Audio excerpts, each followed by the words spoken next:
They say working at a car dealership teaches you about people, how they tick, how they lie, how they break under pressure. I've seen it all.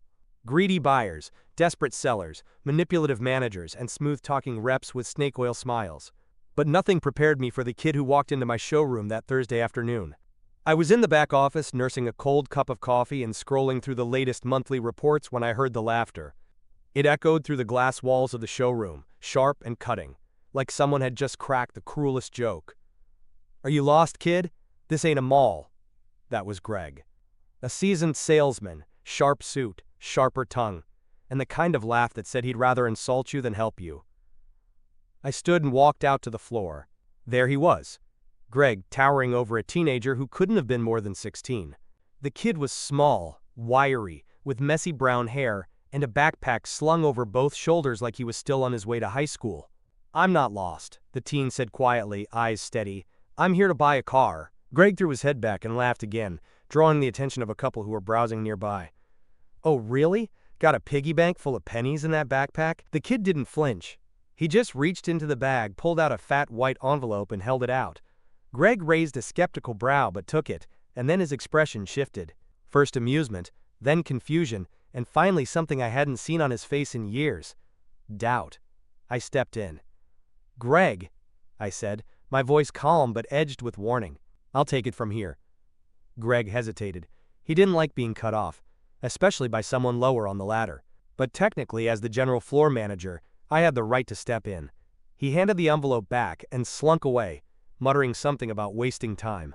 I turned to the kid. "I'm Ethan," I said. "Let's talk." We sat down at one of the glass tables near the entrance. He introduced himself as Tyler. His voice was clear, respectful, but there was steel under it, like he'd practiced being underestimated. "What's in the envelope?" I asked. He slid it across the table. I opened it and blinked. Stacks of crisp $100 bills. I counted quickly. 10,000. "I saved up," he said. 2 years. I mowed lawns, cleaned pools, helped neighbors move, worked weekends, holidays. Every dime I made, I saved. No junk food, no video games, no parties." I stared at him. "Most kids your age spend that kind of money on a gaming rig or a used dirt bike," I said. "You're really here to buy a car?" His eyes met mine. "It's not for me. It's for my mom." I leaned back, stunned. He continued, voice steady.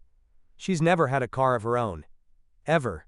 She works 2 jobs, cleaning offices during the day and restocking at the grocery store at night. She walks everywhere. Rain, cold, heat. It doesn't matter. I've watched her come home with blisters so bad she could barely stand. And still, she makes dinner. Still, she asks how my day went. I'm doing this for her." I didn't know what to say. There was a lump in my throat I hadn't felt in years. "You got ID?" He pulled a learner's permit and a stack of paperwork from his backpack. Documents I recognized as notarized gift affidavits, cash transaction reports, and even a bank withdrawal slip with his name on it. Whoever raised this kid raised him right. But the real world doesn't care about good intentions. "You know," I said carefully, "we can't sell a car directly to a minor, not legally. But if you want to pick out the vehicle and put a hold on it, maybe I can work with you. We'd need your mom to sign off, obviously." He nodded. "That's the plan. I just needed to know it was possible before I brought her." Something in my gut said this story wasn't as simple as it seemed. I asked him to wait while I checked our inventory. I went into the back, but instead of logging into the system, I called Greg into my office. "What's your problem?" I asked him bluntly. Greg shrugged. "Kid walks in here with a backpack and babyface talking about buying a car. What do you expect me to think?" "I expect you not to humiliate people," Greg scoffed. "Look, man, we're not a charity, we're a business. He's wasting our time." "No," I said slowly, "he's not. He's got 10,000 in cash and a heart bigger than this whole damn dealership." Greg rolled his eyes and walked out. I pulled up the pre-owned inventory and flagged a few solid options. A used Corolla with low mileage, a Civic with recent maintenance, and an older Camry that was in great condition and well below his budget. I returned to Tyler with a short list. His eyes lit up when he saw the Camry. That one. She's always said Toyota makes sensible cars and joked about Camrys being her dream. We set up a test hold, no down payment needed just yet. I printed out the sheet and handed it to him. "This car's yours to claim," I said. "Bring your mom back. We'll take it from there." He smiled for the first time, and something in that smile, it stayed with me. As he walked out, I had this strange, gnawing feeling. Like this wasn't the end of the story. It was the spark. That night, I looked up Tyler's last name from the paperwork. What I found nearly knocked the breath out of me. His mother had once worked here. And she didn't quit, she was fired by our dealership's previous owner because she caught him doing something illegal and refused to stay quiet. I couldn't sleep that night. The name, Angela Morton, had set off a chain reaction in my memory. It had been 5 years ago, just before I was promoted to floor manager. She'd been a janitor here back when the dealership was owned by Richard Dalmore, a man who made profits by cutting corners and burying ethics under performance bonuses. Angela had reported Richard to HR for financial misconduct, claiming he was hiding unreported cash sales to avoid taxes. I'd overheard whispers about it then, but it vanished almost as quickly as it had surfaced. Within a week, Angela was gone, and everyone acted like she never existed. The scandal never reached the public. Now here I was, staring at her son's file, Tyler Morton, wondering if this was coincidence or fate. The next morning, I got in early. I printed out some archived HR records and buried emails from back then. Most had been scrubbed or misfiled, but I found one, the internal termination memo. It said Angela had been fired for, quote, inappropriate behavior during night shift, a vague accusation with no supporting documents. It didn't sit right. At 10:15 a.m., Tyler returned with his mom. Angela Morton had the same steady eyes as her son, tired, guarded, but piercing. She wore a simple blouse, faded jeans, and sneakers that looked like they'd walked 100 miles in the last week. Her hair was pulled back tight, not for style, but for utility. When I walked over, she froze. "Ethan," she said slowly, "I remember you." I nodded. "I remember you too." Tyler looked between us. "Wait, you two know each other?" Angela hesitated. "We crossed paths. A long time ago." She didn't elaborate, and neither did I. Tyler pulled out the printout of the Camry from his backpack. "Mom, I want you to have this car. You don't have to walk anymore." Angela looked at the sheet. Then at me. Then at him. Her lips trembled slightly. "Honey, we can't afford a car." Tyler handed her the envelope. "I've been saving. For you. This is $10,000. Cash." Angela didn't cry. She stared at the envelope like it was a grenade. I stepped in. "Ms. Morton, if you're willing to sign the paperwork, we can finalize the purchase today. The Camry is in excellent condition. Safe, clean title, recent servicing." Angela turned to me slowly. "Why are you helping us?" I held her gaze. "Because your son reminded me that some stories don't stay buried. And some people deserve a clean start." She studied me for a moment. Then she nodded. We walked her through the paperwork. She was meticulous, reading every line, asking thoughtful questions, even spotting a minor typo in the warranty section. Tyler stood beside her, beaming. Greg watched from across the floor, fuming silently. When Angela handed over the cash, stacked and counted by our cashier, he stormed into the back room. An hour later, the Camry was officially hers. But as they drove off, I felt the weight of unfinished business pressing hard against my chest. Because Angela wasn't just a fired employee, she was a buried whistleblower. And her son had unknowingly walked into the lion's den to make things right. That evening, I pulled up every trace of Angela's file I could access. The dealership had changed hands after Richard retired 2 years ago, and the new owner, Rachel Vance, kept a tight ship, but never questioned the skeletons left behind. I drafted a memo detailing Angela's original complaint. I attached the HR email, the sketchy termination summary, and Tyler's recent visit. I didn't name names yet, but I sent it directly to Rachel. An hour later, she replied, "Come to my office, first thing tomorrow." When I entered Rachel's office the next morning, she was already holding the file. "I reviewed everything," she said, flipping through the pages. "How long have you been sitting on this?" "I didn't connect the dots until yesterday." She leaned back in her chair. "If this is true, and Angela Morton was fired as retaliation for exposing illegal sales, we've got liability. Big liability." I nodded. And a responsibility. Rachel's gaze sharpened. You're telling me her kid just walked in, out of the blue, and paid 10 grand in cash for her first car? Yes. And he had every document in place. Every cent accounted for. This wasn't just about buying a car, it was about restoring her dignity. Rachel was quiet for a long moment. Then she tapped her pen on the desk. Keep this between us for now. I want to verify a few things myself. I stood, but paused at the door.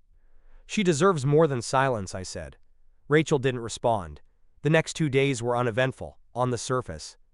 But Greg started acting strange. He kept looking over his shoulder, making private calls, and leaving the floor more than usual. At first, I chalked it up to his ego being bruised, but then I saw him walking into Rachel's office with a file labeled Angela Morton. I stayed late that night and checked the security log.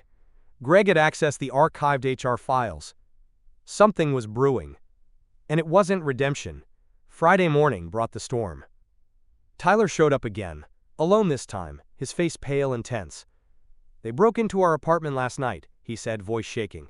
My blood turned cold. What? Nothing was stolen, just papers. Her old work files.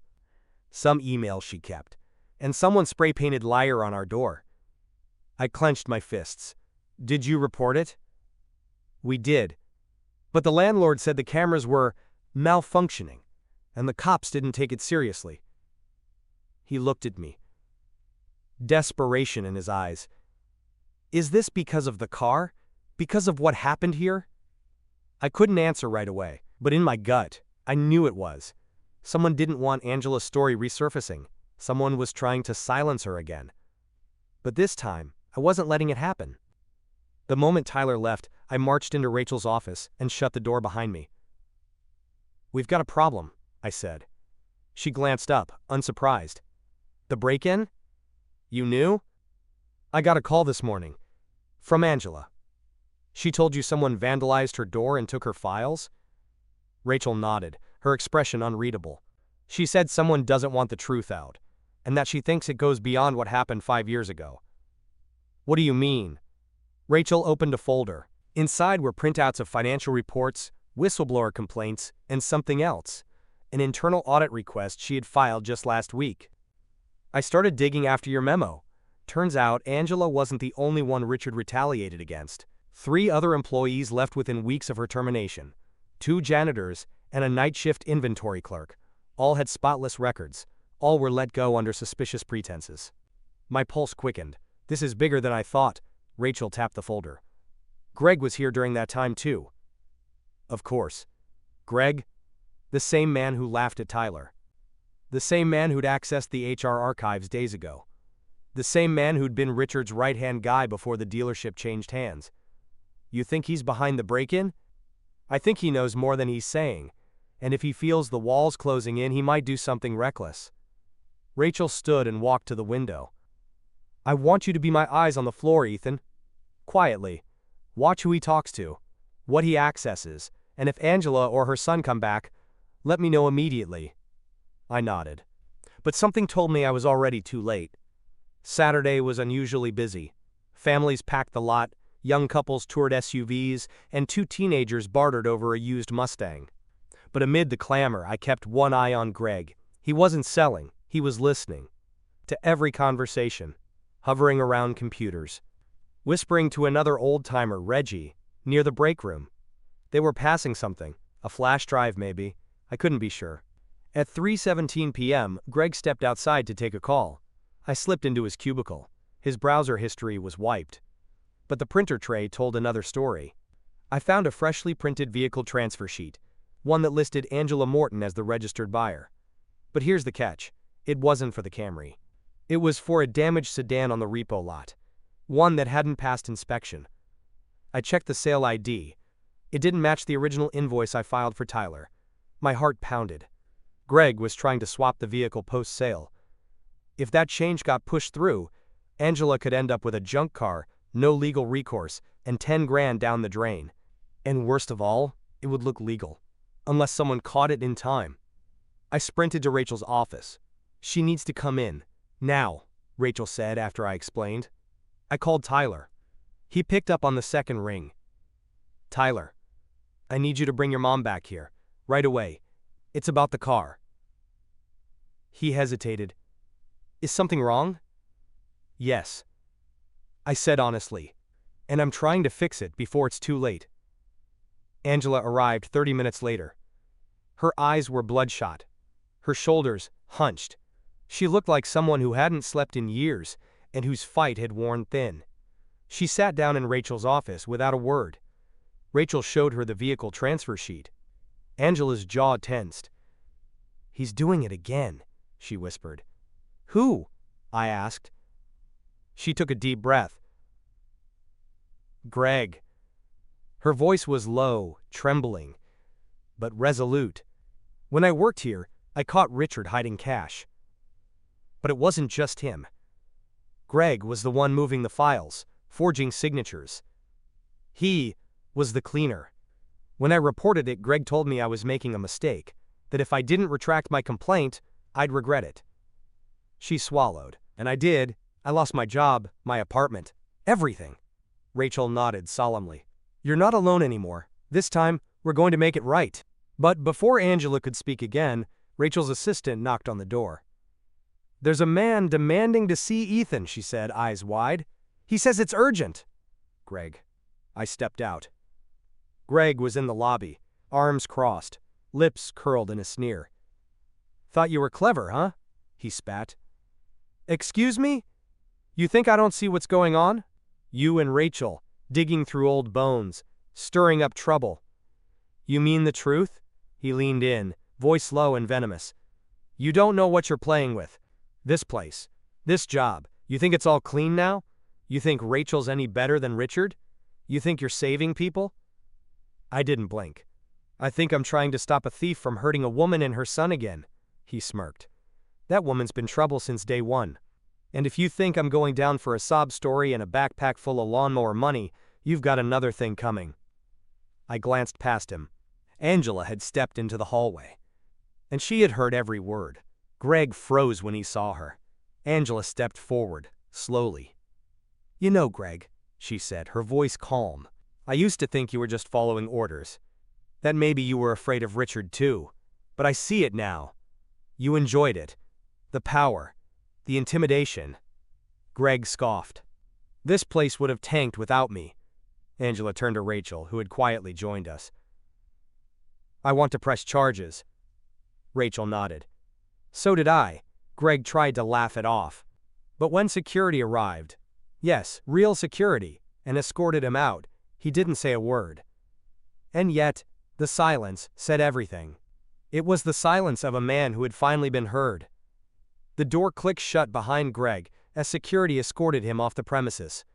But even with him gone, the air still felt thick, like his presence left a film of dread we couldn't wipe clean. Rachel turned to Angela. We'll need to get the authorities involved. Do you still have any of your old documentation? Angela nodded. Not all of it. Some of it was stolen during the break-in, but I made copies, hidden off-site. That surprised even me. You were expecting this? I asked. Angela gave a tired half-smile. I never stopped expecting it. Tyler stepped forward. He'd been quiet since she arrived, but now his voice was sharp. What happens now? To him? To us? Rachel looked at him with a seriousness that felt heavier than her usual managerial calm. Now, we open a full internal investigation. We'll notify the board, audit our last 5 years of cash transactions, and hand everything to law enforcement. And as for your family, Angela, I intend to make this right. Angela raised an eyebrow. How? Rachel didn't blink. First, I'm offering you a job. A new position, not janitorial. Front desk admin, customer relations, or finance. Your choice. We'll train you. Full benefits. Starting next week. Angela stared at her, stunned. And second, Rachel continued, you're going to be the first witness in a fraud case that might implicate one of this dealership's longest-standing employees, and possibly my predecessor. Angela didn't speak, but Tyler did. He stepped forward, his voice strong and controlled. You should also know, he said, pulling a small black USB from his backpack. I found this tucked inside one of my mom's old books. It's labeled RD Ledger. I think it belonged to Richard Dalmore. Rachel took it carefully. I glanced at Angela. She looked just as surprised as the rest of us. "I didn't even know that was there," she whispered. Tyler shrugged. "I found it while reorganizing our bookshelf. Guess Richard wasn't the only one hiding things." By Monday, the dealership was in quiet chaos. Greg's absence was officially labeled a, quote, suspension pending investigation, but word spread fast. Employees whispered in hallways. Customers picked up on the tension. Meanwhile, Rachel had assembled a small task force to review financials. She put me in charge. "You've always played things straight, Ethan," she said. "You keep digging. But do it quietly." So I did.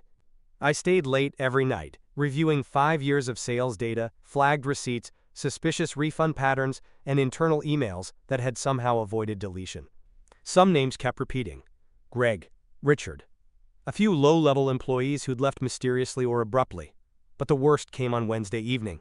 While cross-referencing sales logs, I found 2 entries tied to the same VIN number, sold to 2 different customers within a week. One had paid cash, the other had financed. Both transactions were signed off by Greg. One was never registered. The other, the cash one, had a customer name I recognized. Angela Morton. It was the Camry Tyler had just bought. My stomach turned. Greg had tried to double-sell the same car. If it had gone through, Angela could have been accused of theft. Or worse, fraud, without even knowing. I called Rachel. "Send me everything," she said. "And Ethan, be careful. If Greg was willing to pull something this bold after all this time, there might be others involved." That night I drove home but took a long detour past Angela and Tyler's apartment complex. The front door had a new security camera installed. A good sign. But something felt off. Across the street, an unmarked black SUV sat parked under a dim street lamp. No plates. Tinted windows. I slowed. And it pulled away. Coincidence? I wasn't sure anymore. The next morning, Rachel called me into her office before the floor even opened. "I had a meeting with the board last night," she said. "Bad?" "No, mixed. They're spooked. Some of them were investors under Richard. They don't want a scandal. But they don't want to cover up either." "What does that mean?" She hesitated. "It means some of them are pushing for this to stay internal. Clean house quietly, avoid the press, avoid legal exposure." I stood. "You're not seriously considering that?" Rachel locked eyes with me. "No," she said, "but it means we need proof, not just suspicion. Not just old paperwork. Ironclad evidence, something no one can spin." I remembered the flash drive. The one Tyler brought in. Did it help? Rachel opened her laptop. It did more than help. She turned the screen toward me. It showed a spreadsheet. Columns of numbers, hidden transactions, withdrawals, markups, annotations with initials, RD, GM, even one with just a V. "Greg Mitchell," I said. "And Richard Dalmore," Rachel nodded. "This is enough to open a full-scale investigation, but there's something else." She clicked another tab. Security footage. From our internal cameras. It was dated 3 nights ago, the break-in at Angela's apartment building. Except this footage showed someone copying keys from the dealership key vault. The face wasn't clear. But the body language? Unmistakable. Reggie. The same guy Greg had been whispering to. Another ghost from the past, still haunting the present. I felt my throat go dry. "They're still trying to bury this," I whispered. Rachel looked at me, jaw clenched, "and we're going to make damn sure they fail." By Friday morning, we had a choice to make. Sit on the evidence and hope for the board's support, or go public and risk everything. Rachel chose a third option. "We bring Angela in," she said. "She starts her new job today. We do everything by the book, and when Greg and Reggie realize they've been exposed, we watch what they do next." I didn't like it. It felt like bait. But Angela? Angela didn't flinch. "If this is the only way to bring them down," she said, sliding on her staff badge, "then I'll walk right through the fire." She was assigned to the front desk, welcoming customers, sorting paperwork, and sitting just feet away from the very office where she'd once mopped floors in silence. That morning, Reggie came in late. He barely glanced at her. But he saw her. And I saw him see her. His face tightened, his hands flexed, and when he walked past me, he didn't say a word. just gave a small nod, like we both knew something was ending soon. Greg, meanwhile, hadn't returned since being escorted out, but the tension he left behind hung in every hallway. Angela did her job, quietly, competently. But she wasn't just working, she was listening. She noticed Reggie using the side office phone, watched him slip into the back lot for unscheduled smoke breaks, and when a clipboard full of test drive records went missing from her desk, she reported it immediately. Rachel checked the cameras. Sure enough, Reggie had taken it. But it's what he did next that cracked the whole thing open. He scanned the clipboard and made a call. Rachel traced the line. It was an out-of-state number, registered to a private investigator formerly hired by Richard Dalmore. We had him. Saturday morning, Rachel invited Reggie into her office. She didn't accuse him. Not directly. She asked about the clipboard, about the phone call. He denied both. So she played the footage. His face went pale. I was just making sure the records were in order, he said. There have been mistakes lately. And the call? Rachel asked. Silence. She leaned forward. Reggie, if you cooperate, I will consider leniency. If you don't, he cracked. They told me to keep an eye on her. Said she was stirring up old drama. That she was trying to bring the dealership down. Who's they? Greg. And Richard. He's still pulling strings? Through shell companies. He wants the place to go under so he can buy it back at a discount. My mouth dropped. Dalmore's trying to reacquire the dealership? Reggie nodded. That's why he left in the first place. Claimed it was a retirement, but he was setting up a bigger play. Greg was his inside man. Rachel stood, her face stone.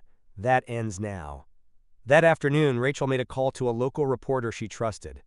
By Monday, the story was live. Local teen exposes years-old dealership fraud while buying car for mom. It exploded. Tyler was front and center, his picture next to the Camry, his story laid out in poetic, powerful detail. But the heart of the piece wasn't just him. It was Angela. How she was fired for telling the truth, how her son unknowingly reopened the wound, and how that led to justice. The dealership's phones rang non-stop. News vans parked outside. Customers showed up to support. Even old employees emailed in, sharing their own silent stories. The board couldn't hide now. Greg was arrested. So was Reggie, though he later pled out in exchange for testimony. And Richard? Warrants were issued. Subpoenas followed. And suddenly, all those retired businessman interviews Richard had done over the years were getting new, much less flattering, coverage. But for me, it wasn't the arrests or the press that hit hardest. It was the morning Tyler came in alone. I wanted to thank you, he said. Not just for the car, for listening, for believing us. He reached into his backpack and pulled out something wrapped in tissue. A small wooden box. Hand-carved, sanded smooth. Inside, a key. To what? I asked. He smiled. To the future. One you helped build. Angela kept her job. Within 6 months, she was promoted. Twice. She now runs customer experience for the dealership, training staff on empathy, ethics, and integrity. She greets every guest like they matter. Because they do. Tyler?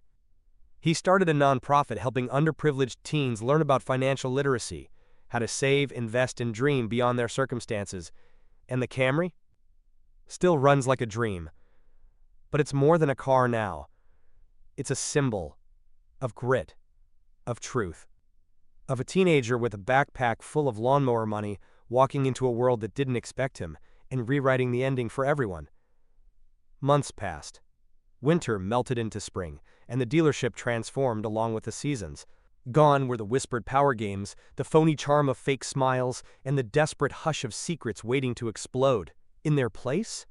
A quiet dignity. You could feel it in the way customers lingered longer in the showroom, in the way employees no longer looked over their shoulders, in the way Angela stood at the front desk, taller now, freer, as if each sunrise brought her one step closer to peace. And Tyler? He was becoming a local legend. After the article went viral, schools invited him to speak. Youth programs asked him to mentor. A local dealership chain even offered him a scholarship. But he turned it down, saying he wanted to earn it the long way. When I asked why, he said something I'll never forget. Because what matters isn't that people believe in you. What matters is that you believe in what you're doing, even when nobody else does. That kid, he taught me more than every sales seminar and leadership workshop combined. He taught me that courage doesn't always wear a suit. Sometimes it walks in with scraped-up sneakers, a worn-out backpack, and a quiet promise to change the world. One morning in early May, Tyler walked into the showroom again, this time wearing a tucked-in button-down shirt and carrying a folder. He looked older now. Not in years, but in presence. He handed me the folder. It's the paperwork to formally register my nonprofit. I opened it and skimmed through the typed mission. Driven to give, helping teens drive financial futures. He grinned sheepishly. We're starting workshops this summer. At first, it's just 3 schools. But maybe more. Maybe someday. Statewide. I raised an eyebrow.